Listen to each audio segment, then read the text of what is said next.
When you get people to see the ocean at the first scene, they're gonna be like, whoa, I want to see the rest of the video. Yeah. Oh yeah, people like the ocean.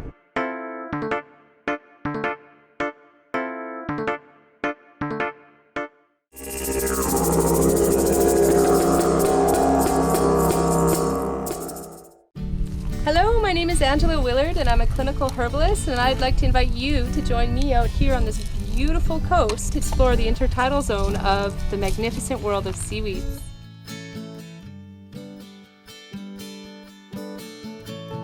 So I found one of my favorite seaweeds here today. It's called Mastrocarpus, is the Latin name, or Turkish Towel. As you can see, it's got all these little kind of papillae or bumps on the seaweed. It helps with exfoliating our skin. And it does that just by using it like a regular washcloth in the shower.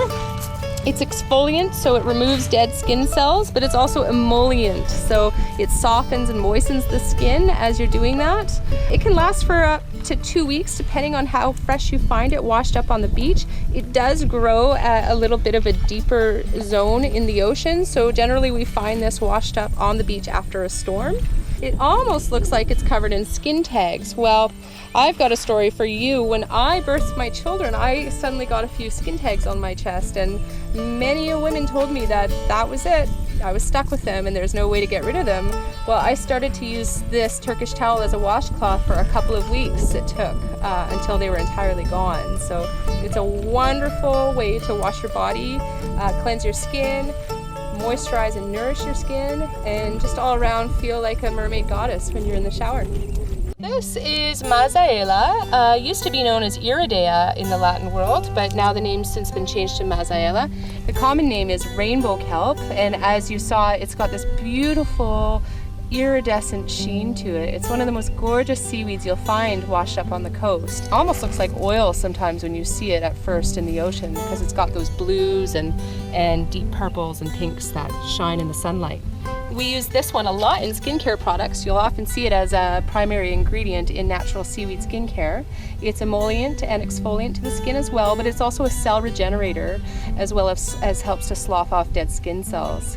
It also enhances the production of collagen in the skin, so improves elasticity and helps with any kind of aging skin concerns. And now here we have Bladderwrack, the fucus species. This one is most medicinally known for its high iodine content. So anyone with hypothyroid issues, low thyroid, they would be often taking Bladderwrack for the iodine. Iodine's a great regulator and feeds and nourishes the thyroid, but it also helps to keep our hormone system clean and free of any kind of xenoestrogens. So iodine is hugely important in this day and age based on the environmental toxins that are circulating, and to keep our bodies clean and safe of them. As a mama with my kids, it's a great sunscreen. Seaweeds that grow close to the shore and that have a lot of exposure to sunlight create pigments that defend against the strong sun. So when we take the Bladderwrack and we pop these little kind of bladders, they're full of this little goo that feels just so nice on our skin. So I take that and I'll rub it on my skin when I'm going for a day out harvesting at the beach. And that'll make sure that I stay protected from any sunburn. My kids do too. So this beauty here is a member of the green family, the green seaweeds, and it's called Ulva lactuca as a Latin name, and it's known as sea lettuce as the common name. It's a wonderfully nutritious seaweed that we can eat raw or cooked, as we can eat all seaweeds, but this one is especially nice raw, chopped into a fresh salad. So tasty. Given that this grows in high nutrient dense areas, we can ensure that it's full of amazing vitamins and minerals for our bodies.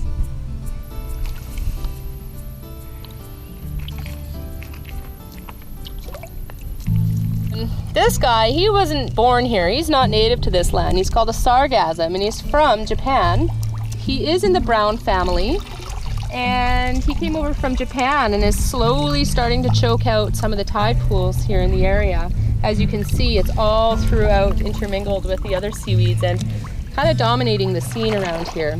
I really believe that if we can find value in invasives, and that might be the key to, bringing them back into balance within our ecosystem. So brown seaweeds are known for their anti-cancer effects, and they're actually studying sargassum's ability to treat and work with cancer. All brown seaweeds carry alginates and help to create apoptosis, self-destructing the cancer cells within the body.